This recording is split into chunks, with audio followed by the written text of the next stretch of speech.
All right, welcome to the Stampscapes lab. We're going to be working on a piece of the very thin wood-grained paper here, and it's going to be based around a quote and some tall trees, and I'm going to be using these two animals here as a little metaphor for a Valentine's Day card. Happy Valentine's Day to everyone out there. Hope you had a great one. All right, so half-page scenes, so I have some fairly significant sized elements in here. And when you're working around a quote like this, you have to really kind of take that into consideration here. And this one is "Love must be as much a light as it is a flame" by Thoreau. Okay, so with that in mind, I have this idea of this lighting in here, and maybe, well, let's see. I usually like to have my quotes on the left-hand side as it's a lead-in for the scene like this, so I thought I would have some lighting coming into the scene, but I'm not sure. I guess I'll put it behind this area in here. Now, I don't like to overwork this type of wood grain paper, but I am going to do a little bit more on it just to test some things out here.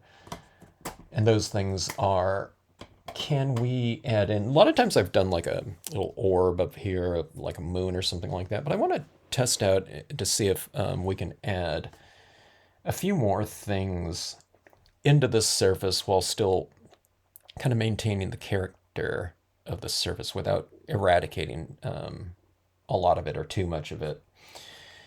Otherwise, we might as well just be working on a, if we get rid of this and we can't see the wood grain, we might as well be working on a better piece of cardstock. This is a very thin, disposable type of paper here, so it's not super good quality as far as like a stamping surface, but the pattern itself kind of makes up for it. That's why I like to use it.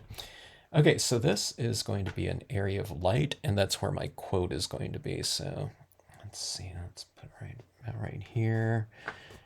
And this is some Brilliance White pigment ink, okay? And it's a fast drying pigment ink.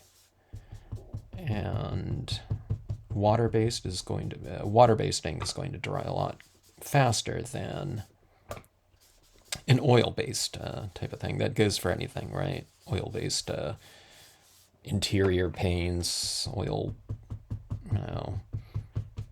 painting takes longer to dry than, acrylics or something like that, watercolors, just because the evaporation is much slower, and as is the absorbency. All right, so let's see, I'm trying to move this around. I don't want to get a big, huge slathering of this ink. I mean, I want it a little bit more translucent. So that's roughly where that's going to be. Now I'm going to spread this around a little bit more too. This is the part that I don't really do too much of when I'm usually using this. Okay, so I don't kind of create this kind of transition out here like that. Now I'm going to have some trees right alongside it because I think I don't know that I think about it. I don't know if I'll have another one in here. Maybe I'll have a shorter tree like this as opposed to the big tree trunks. Okay, so this is my source of light, okay? But then, I'd say right about down here is going to be my reflected light. So if you watched a lot of my videos, especially where I kind of focus on the subject of scenic lighting, you'll hear me talk about a source of light and then reflected light down below somewhere. Okay, so a lot of times the reflected light is just a matter of creating shadows and retaining some kind of lighter area. It's usually the surface of the page. I just don't go over it too much. But on this one, we're actually doing an additive type of lighting into the scene. We're going to be adding shadows and things like that in here too, but this is where we're actually adding light, with white, not defining light with the use of shadow again. Okay, so we'll do a little bit of both though. Okay, so I want this lighting to be like over here on the side a little bit too, like about like so.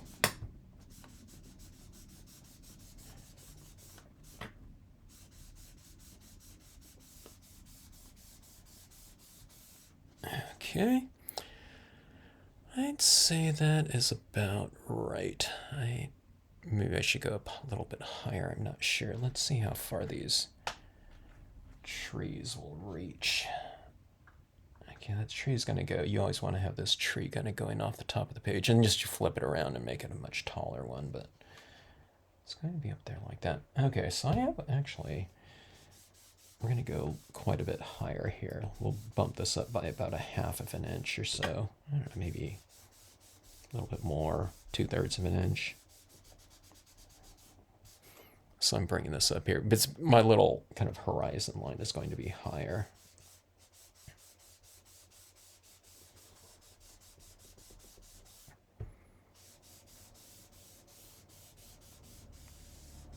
Maybe go a little bit higher, a little bit lower down here to make it a slope.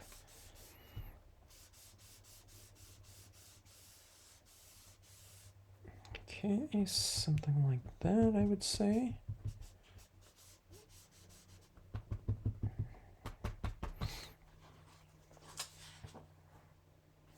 Okay. I think that is adequate. Oh, this is interesting. See my kind of wiping that on there?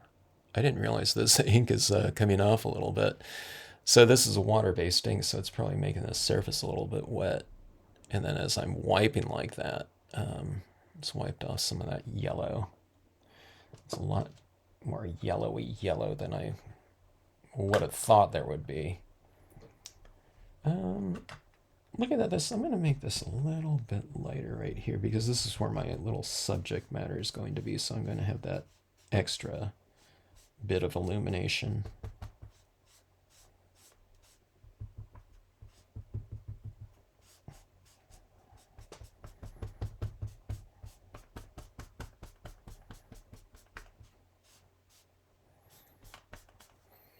All right.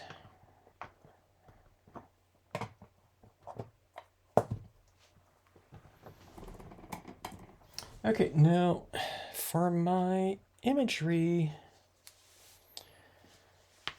I'm going to use some hybrid ink, I think, over the top of this. I think that'll be a good choice for us here. I'm not quite sure how it's going to stamp into this kind of thick application of white, but let's give it a try here. You know, we can allow it to dry a little bit longer, heat set it a little bit. I'm not going to do that though. I'm just going to go over it with this. Now, use whatever type of ink that works best for you. Now, I know a StazOn would probably work too. I don't know, you can try a VersaFine Clay or something like that. I don't think a dye-based ink would be a good choice for this because stamping it just on bare pre-printed paper to begin with, I mean, it might work. It depends on, how wet your pad is and maybe the brand. Some dye-based inks are a little bit different, but they're all going to be water-based and a little bit thin, where kind of your pigment inks are a little bit thicker and more surface-oriented, so you might get a better, darker impression, okay? All right. So the hybrid ink's a little bit both. It's a little bit dye and I don't know, whatever. I don't know what ratio it is, but it's dye and pigment ink. So pigment inks are a lot more surface oriented, that ink stays on the surface. But if you have a little bit of dye in it, it's going to be staining your surface too. So pre-printed papers, it has all this printer's ink that's giving it that kind of texture. Whatever it is, the vintage papers too. So those types of inks can seal your, pulp of the paper a little bit, or a lot sometimes.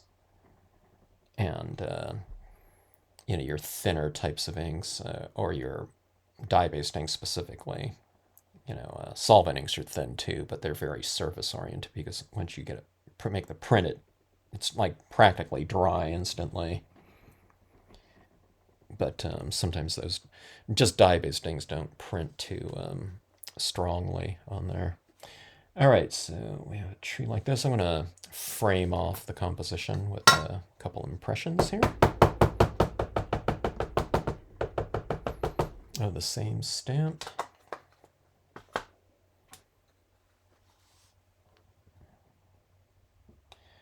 Come in a little bit more over here, I think, just so it's not completely symmetrical. And then stamp and hold again.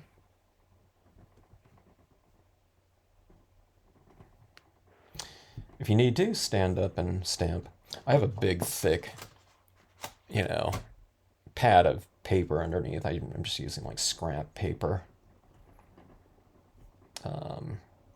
So that it makes this surface, a little bit softer to stamp on.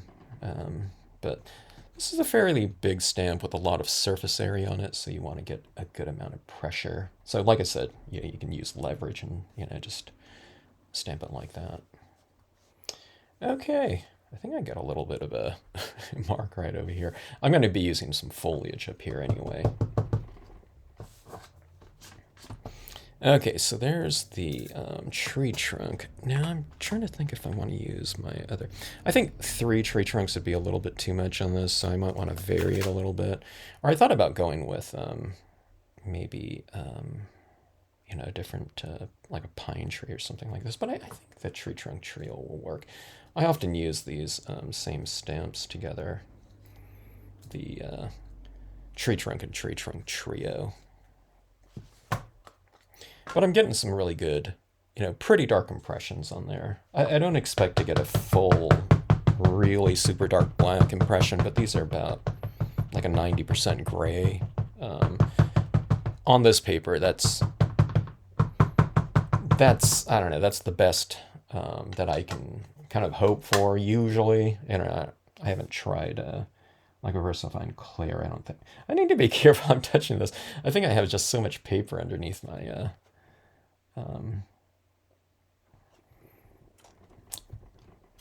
whatever surface paper.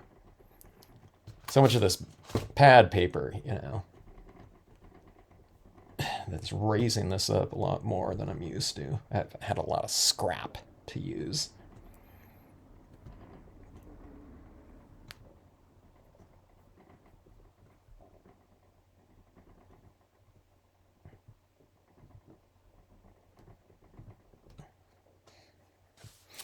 Okay, so there's our basic composition right there.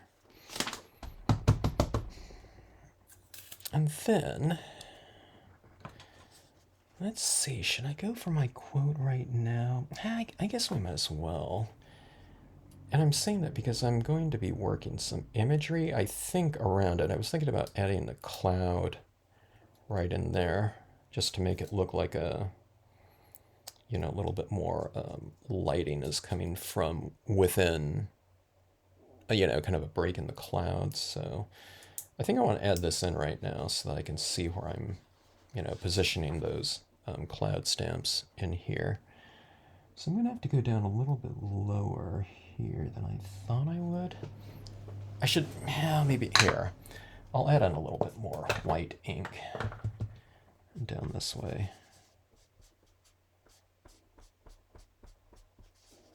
And I need to be careful around those trees that I just stamped. I don't want to smear them accidentally.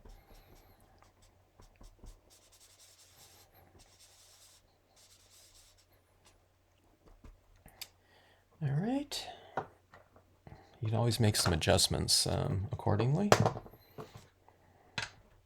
Now this white down here, that's kind of interesting to me. I can use, that could be snow if I wanted it to, or I can, add some more white and really reiterate that it's snow. I was thinking about just adding some grass textures down here and making it grass though. I don't know, maybe I'll do that. I'll make it grass, but in the future, I think I might want to do a snow scene on this wood grain.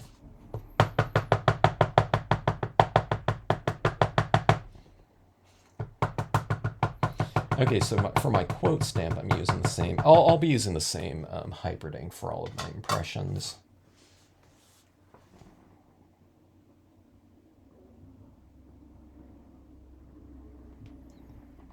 Okay, the word stamp. I want to get a nice crisp impression. Don't double stamp it. That would really stand out when it comes to letter forms, words, quotes.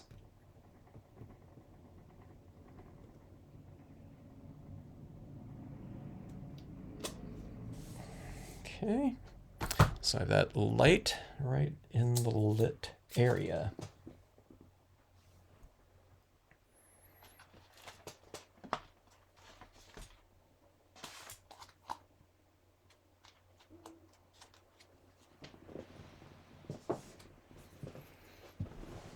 Okay, and let's go ahead and add. I was thinking about, do I add in these animals first or do I add in my grass texture? Let's go with the grass texture next. It could be either one, but I thought, let's go with the grass. Sometimes I'll get a little bit more of my bearings on kind of positioning after I see the textures laid down there. Not much, but that's my thought behind it. It's not really a super definitive or anything like that. Okay, now around this grass, I'm just going to wipe off the edge a little bit before I stamp it out. Sometimes I get a little bit better or more graceful of a transition from one impression into the next if I wipe off the edges, where they're going to be overlapping. Does that make sense? So, it's not real thick with ink here. So when you go overlap that side with this side, like this and this and this, you don't get this real thick inky line in between there. Now, I don't always do that, but on this one right here, see that one's a little bit thicker right there? This is going to be in shadow though, so I don't know. Doesn't take too long to wipe it off, and I don't know, if you can always kind of create a little bit less work for yourself, in a few minutes from now in terms of blending something together, it's not a bad idea. So you see that where that's white underneath there, so that lighting is kind of hitting that area a little bit more. So that's kind of like my little spotlight for my little stars of my scene.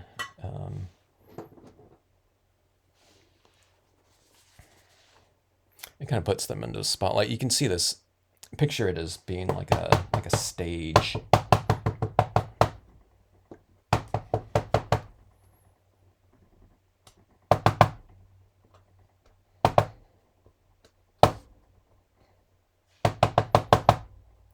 little bit of foreground.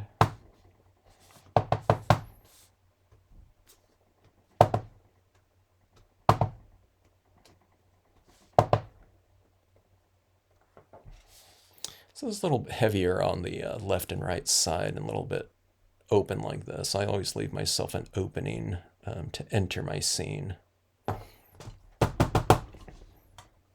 It's like a little visual journey that you're kind of creating for your viewer. They'll probably enter right here, and there's, the deer, and they'll probably go over here, then come back around. Here's this motion for the sky like that.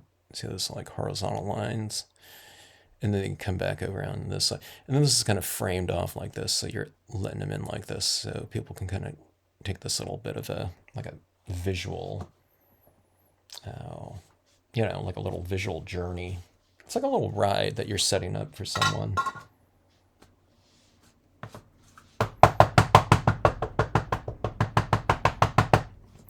Okay, now this cloud, I don't want it too dark. I don't want it to look stormy. It's supposed to be, luminous or, within the scene. So I'm going to stamp it off so that first of all, it's going to stamp out lighter. And I'm really wiping off the edges. And on this top portion right up here, I'm wiping off a good, I don't know, almost like an inch in there. So see that amount of ink that came off? And that's after I've already removed some ink on here. So let's get a little bit of impression down here.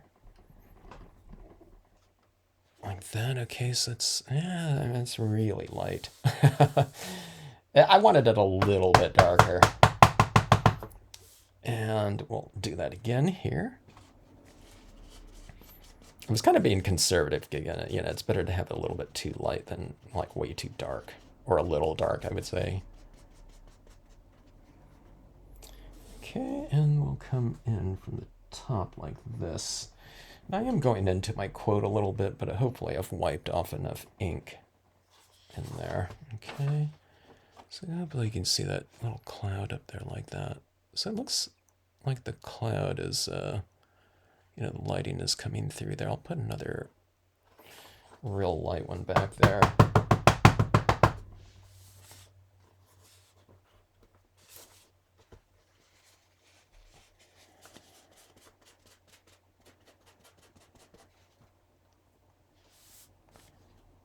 We'll come up here like so. This just is going to be providing a little bit of a backdrop. Okay, like I said, I am going to put in some hanging limbs in here, some branches. Now this one's going to be a little bit darker.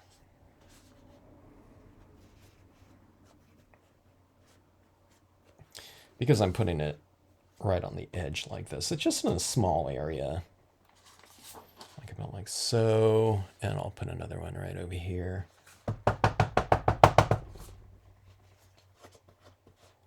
You don't have to do these ones on the side, but, you know, while you have the stamp out, you know, it doesn't take too much time to do.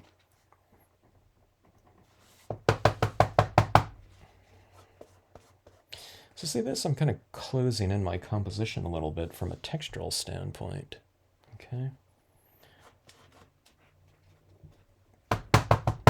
I was going to go for a double stamping like that, but I thought, let's just re-ink it.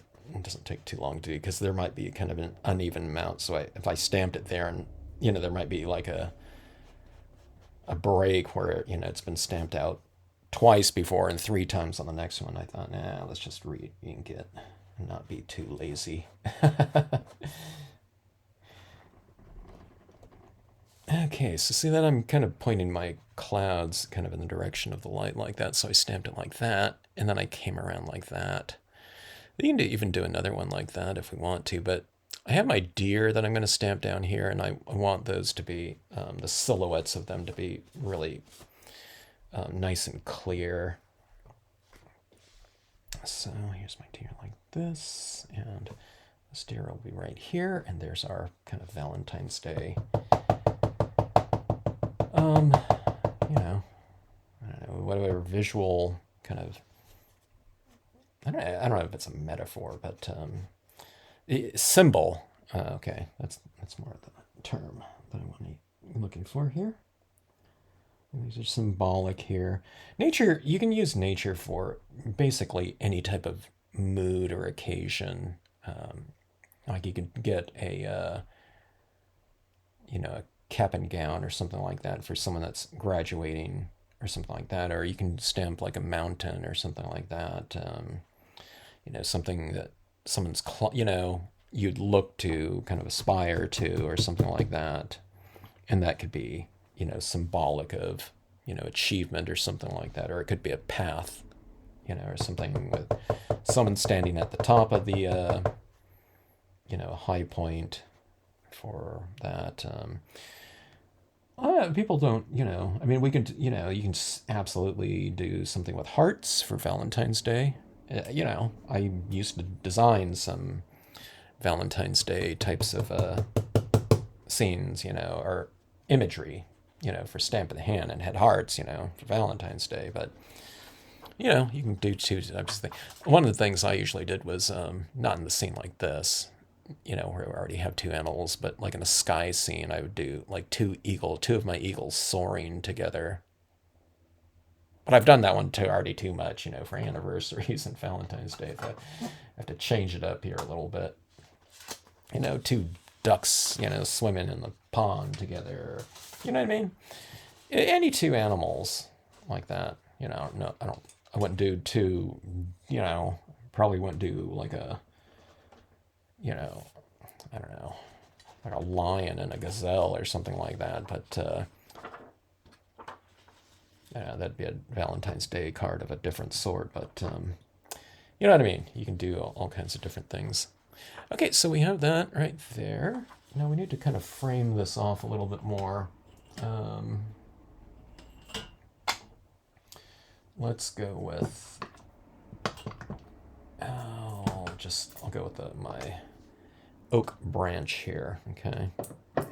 These are pine trees, I know, but we're just going to use this branch here. My tack and peel, my very old tack and peel is so tacky after washing it off this last time. I used some soap this last time, and it really stuck. Like super strong to the plastic here, which is good. You always want kind of like, it's always great when a very old product that's been working for a very long time continues to do its thing practically like it's brand new. It doesn't look brand new because it's all stained at this point in time, but as far as adhering, unmatted rubber to my acrylic block temporarily, it's like working like a charm still.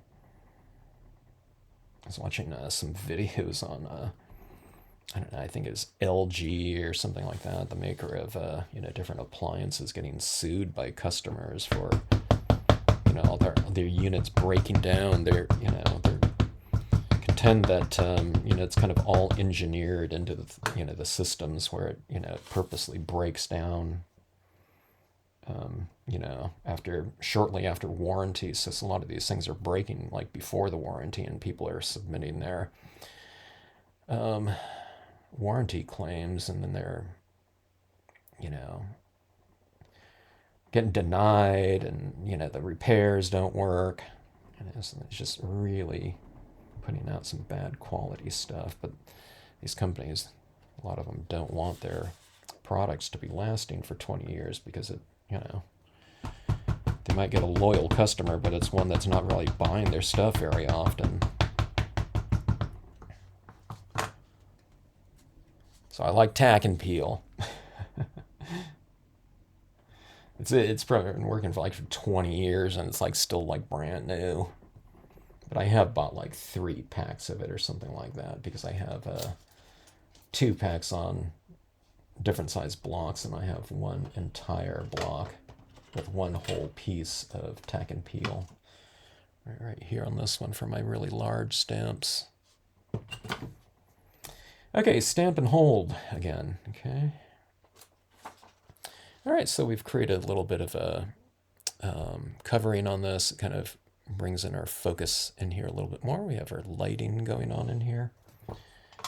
And I think that is all I'll need from my hybrid ink. From here on, we'll be doing some coloring using a little bit of colored pencils and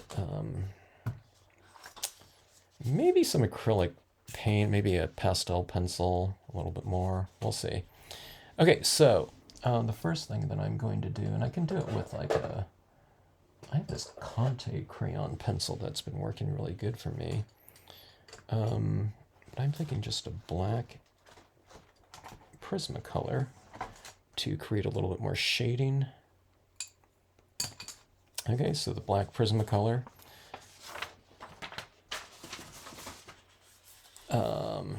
At the base of these trees and on the side of the tree, away from the light. So my light is coming from here, then this side of it would really be in, actually the whole trunk would be kind of darkened out, But I just like to reiterate lighting a little bit more in my scenes by kind of creating this illusion of light being cast on a certain side of the tree.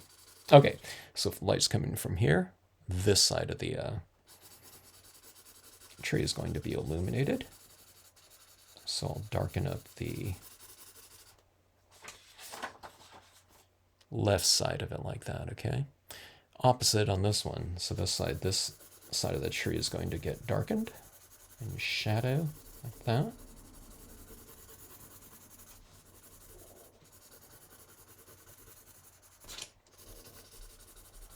And it looks like the lighting is hitting that side of the tree. Okay, same thing with this one right here. This one is to the right of the light, so a little bit darker on the right side, or I'll create a shadow. Now the image itself has this left side darkening, because I had to make a choice when designing, but I'll just put it also on the right side, or maybe I'll make the right side of it a little bit darker, I don't know. Okay, so we go like that. And then at the base of the trees, we'll create a little bit of a shadow. I'll kind of do a little bit of a soft shadow. I'm not going to go with a too harsh of a shadow.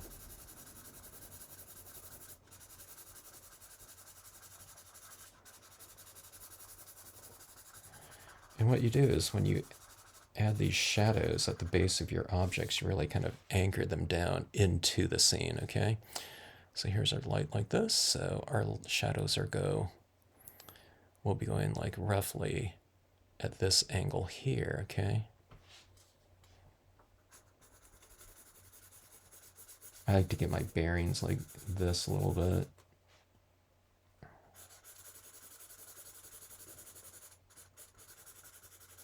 But, the grassy areas, more horizontal, so then I'll come back into it like this. So I'll kind of establish the angle a little bit, then I'll go into it with, kind of a horizontal application of the shadows right here. Here, I'll do it a little bit around the buck large right there. So I kind of have this a little bit darker right around the base of my objects, then I have it taper out like that. So darker right here and lighter as it moves away from it like that.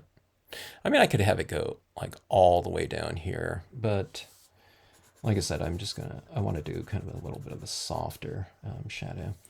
Here's our angle right here. Okay, now for this deer, so we'll put the shadow a little bit like this. And this one's going to be more extreme. See this right here? Here's the angle right here. Okay. So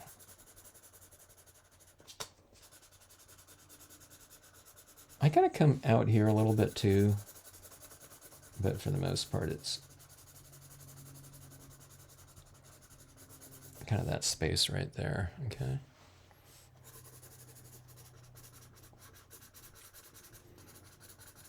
I'm filling in kind of where some of that white went into the tree from the the pigment ink that I laid down before I stamped out my imagery. So I'm just kind of filling that up, or toning it out again, okay?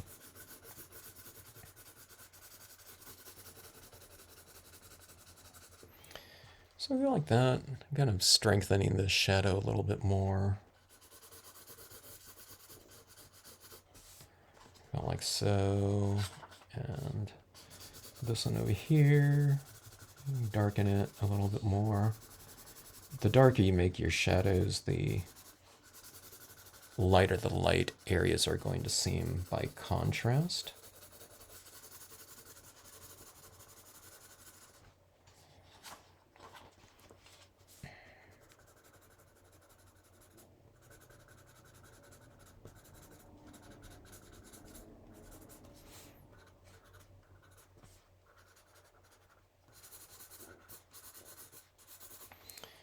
Okay, so something like that.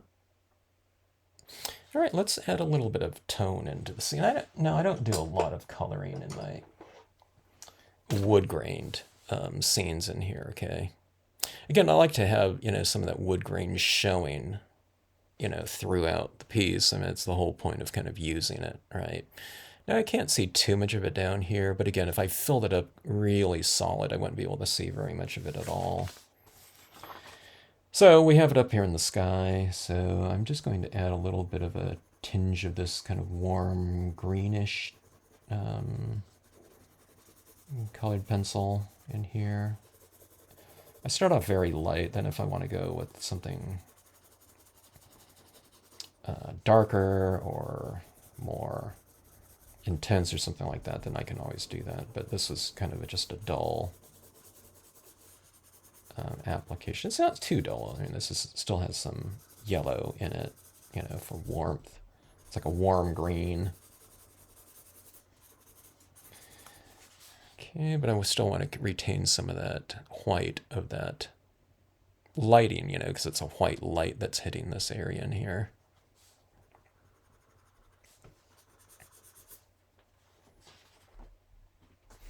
Okay, I'm going to do something here, I think. I think I'm going to add in... I think I'm going to add in some light beams. We'll do it really lightly here, okay? I'll just add in a couple.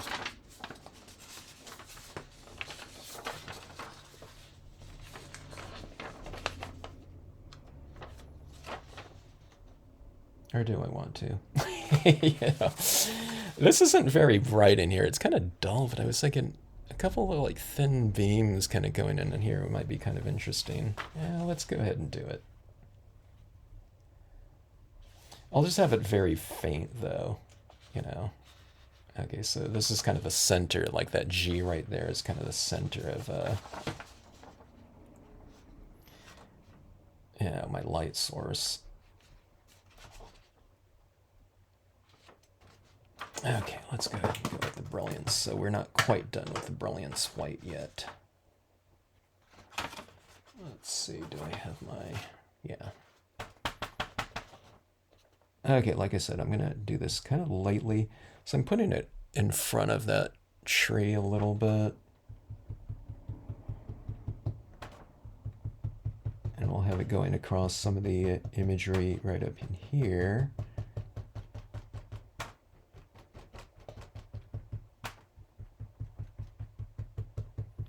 I kind of break up the light beam a little bit too, where it's not just this uniform kind of brightness. Okay, actually that was really light right there. That'll dry a little bit darker though. Okay, so let's put that there. And here's the G again, as far as my source goes. Let me see if I can get a much, kind of more subdued beam here. I forgot about the wiping part.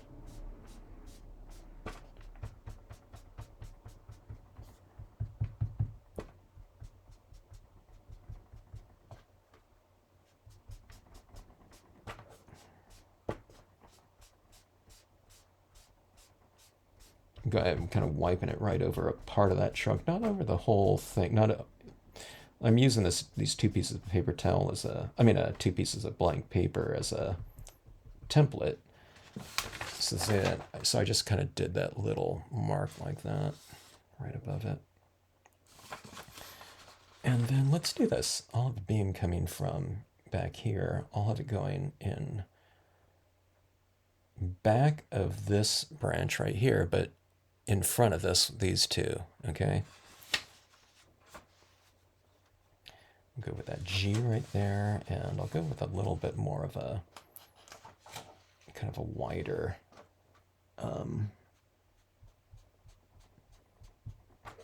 beam applications. Okay, so it's coming from behind one tree and in front of the other, so it's like, you know, kind of weaving its way through,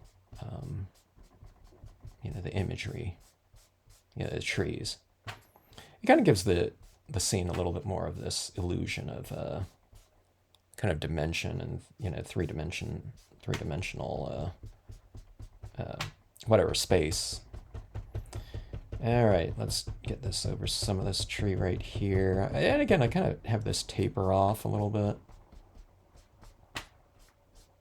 at the end. I used to go with just solid beams across everything, but I came to think that this looks a little bit more kind of natural and I don't know, whatever, harmonious. You know, kind of having things kind of taper off a little bit like that. Okay, that's looking a little bit bright around there, so I'm going to wipe off some of that. Just because my source of light isn't very bright in my scene. You know, right in here. See that right there? I think it looks pretty good.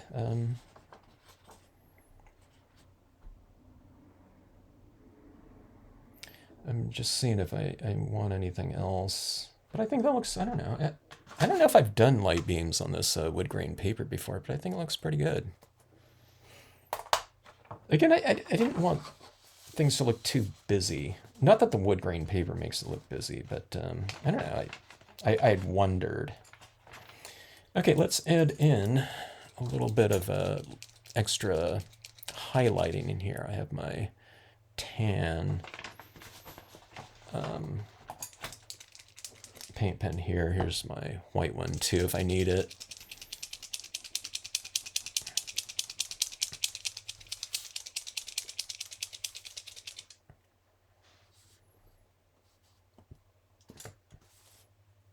I'm going with the tan because maybe white might stand out a little bit too. Yeah, the tan is already pretty bright. Okay, so where this beam kind of comes across the tree trunk here and along that side, see that right there? See those little dots stand out quite a bit. You know, I think this would be a little bit too light, maybe too white, you know, of a light. Whereas this tan is a little bit more subdued of a highlight on here. Okay, but I'll do this.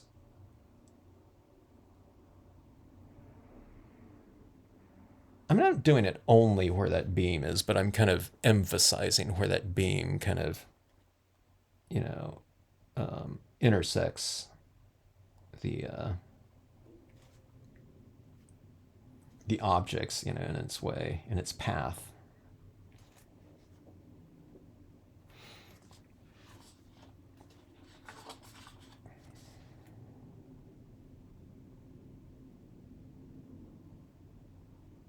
So again, the shadows were on one side of the tree, and I'm putting the highlights on the other side of the tree, you know, the side of the tree that's facing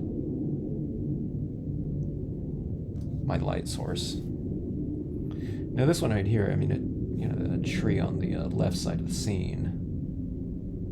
I mean, there's no light beam kind of coming across it, but I'll still reiterate like that by putting it on the right side.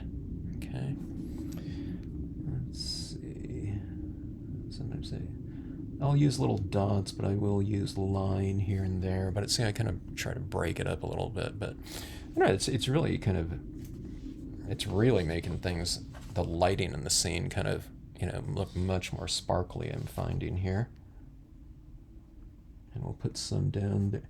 See this grass right here? There's these little tufts right here. So where you're putting the highlights is on the, like where there's shadow like that, you put it at the base of the shadow because that's the base of the shadow is like the top of the little tuft. Just in general, you know, I kind of start it there and then I, you know, just kind of start adding it, you know, wherever I think, you know, it looks good or where, you know, it'll have more of a balanced look.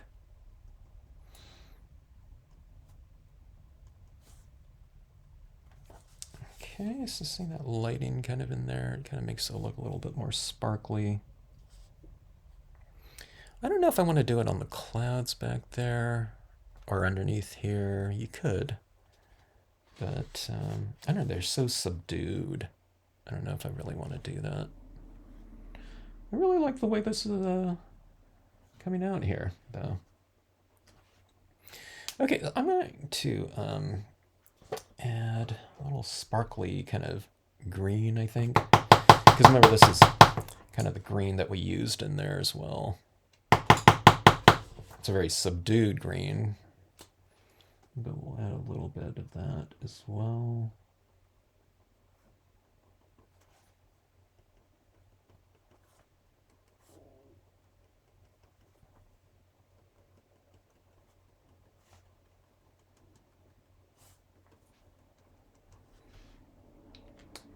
And if you want to go for a little bit of like contrast, how about a little bit of pink, like some pink for Valentine's Day. I was thinking maybe I should do blue for like bluebells, but let's go with pink, you know. Let's have some pink in here for Valentine's Day. So I'll do like a carpet of, I don't know, not an extreme carpet. We'll have little clusters of pink in here. Pink will go really well with this. I mean, any color goes well with, you know, natural wood grain too. But this pink really harmonized nicely. So, okay, so I'm adding this in. I'm doing it in little clusters as opposed to just like evenly spaced. And I think that looks better. To me, it looks more natural. If these you know are representing flowers, so see the dots sometimes is, you know, it could be highlights. It could represent imagery in terms of, like I said, flowers. It could be snow, stars, you know, depending on where you position it in your sky and what time of day it is.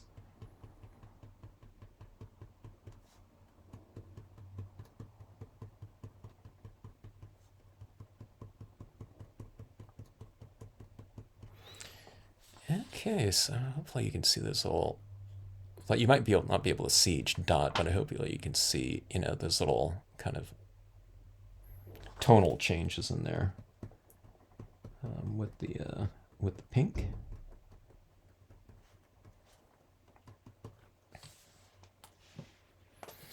All right, I think I am going to add a little bit of fog in here, though.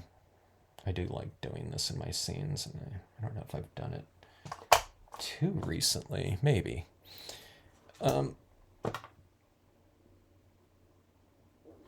We'll take some cotton ball again. I happen to think that cotton ball is like a very soft applicator, of course. Blot that off a little bit. Okay, you want to even out that amount of ink on here. Don't get too much ink in your cotton ball, though. Kind of, you might want to blot it off first a little bit, and then you want to use a very soft touch, okay, where you can barely see it, okay. And then, so a lot of people, when they can't see it, they press much harder, which maybe you have to do if it's like super dry, okay. But if it's not, you want to do it in repetition like this, so you get a very light, kind of misty application of something. It's like see-through. It's supposed to be see-through. You're not supposed to see like big globs of white, okay? And you just build it up very slowly like this. So yeah, probably tap down here like, I don't know, 30 times, 40 times or something like that to get that little mist down there like that. Now that mist kind of makes, in white, makes sense because we have white light in here. If I didn't have this white light in here, that reflected light of white, yeah, it kind of stands out weird. So you have to kind of put that down. So doing, I don't know, a white orb or something, you know what I mean? Like a moon or something like that, or an area of illumination. Okay, so let's do this right here. I'll add a little bit of white right back in here. I like adding it at the base of my objects like that. So what I'm saying right here is like that mist is coming from like in back of that tree. Here I'll put a little bit to the left of this trunk right here and kind of back in there like that. And let's add a little bit right around here at the base of this trunk.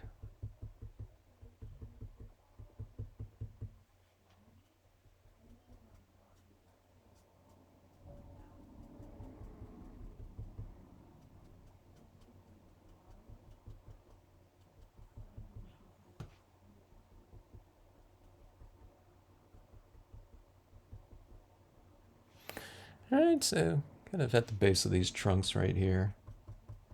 So you can see on the trunks, it kind of anchors them with, you know, your shadow work down here, but then you add the little bit of highlighting like that, and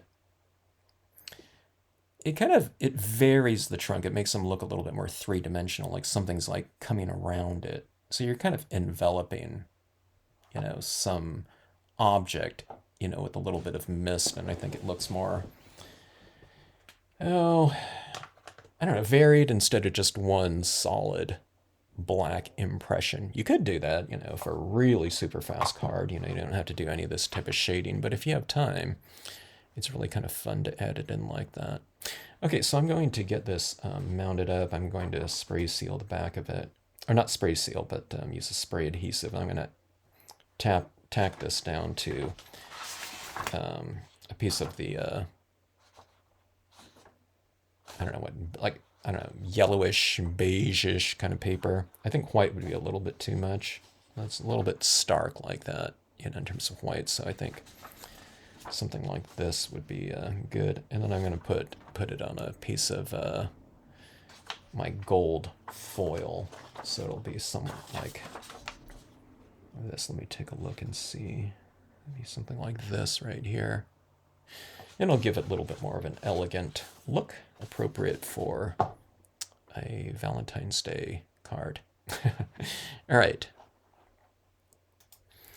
All right, here's my standard formatting for this type of paper with the metallic mirrored foil on the perimeter. I mean, you don't have to use that type of thing, of course, but I don't know. I think that it gives, I don't know, a little bit more of a, I don't know what the word would be, like a splendor to the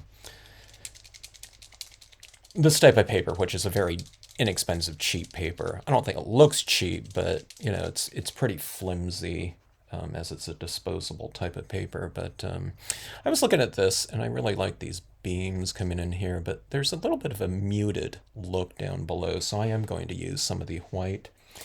And let's add in some real kind of light illuminated little, I don't know, it wouldn't be like bling, but just a little bit more of a sparkly type of element into the area. I'll kind of add it where I've added these other little white dots before. Or the cream colored ones, I should say, not white.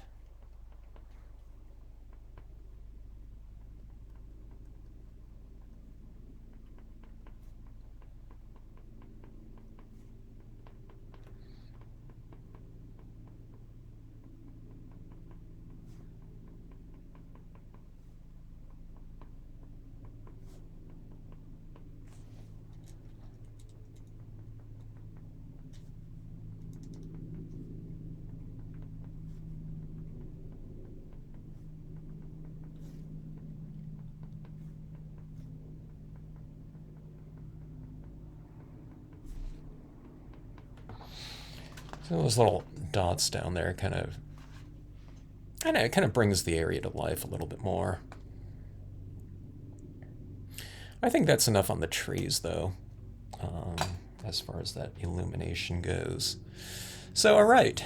Hopefully that looks, somewhat dimensional. I love playing around with light beams like that and kind of weaving it through things like this. So this one right here goes behind these two trees, and in front of this one goes right through, these two trunks, and in front of this one's doing kind of the same thing, not quite. It's kind of like reaching around a little bit, but for the most part it's in the back, but it's in front of this one and in front of these trees up there.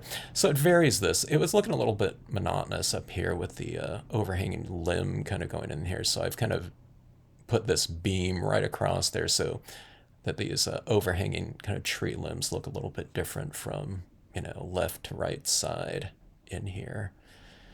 So it kind of pushes them into the background. So if you have something that's not looking very interesting, why not just push it in the background, and then they're more complementary and they serve like a really good purpose, being something complementary like that. Or, it's like very subdued in that one area now. All right, so that is my Valentine's Day card for the year. Very two little kind of symbolic creatures there. And then the not so symbolic, quote there that goes and it fits in with a natural type of scene like this. So again, nature can be suitable for any type of occasion. You know, I can't think of too many occasions where it can't be. You can use different kinds of color schemes. You can certainly use the imagery, you know, to symbolize something. But I don't know, it's, you know, nature's for any occasion. Holidays, any type of thing like that. So, all right. Thanks for watching. Hope you enjoyed it. And hope you have a great, or had a great Valentine's Day if you celebrate it.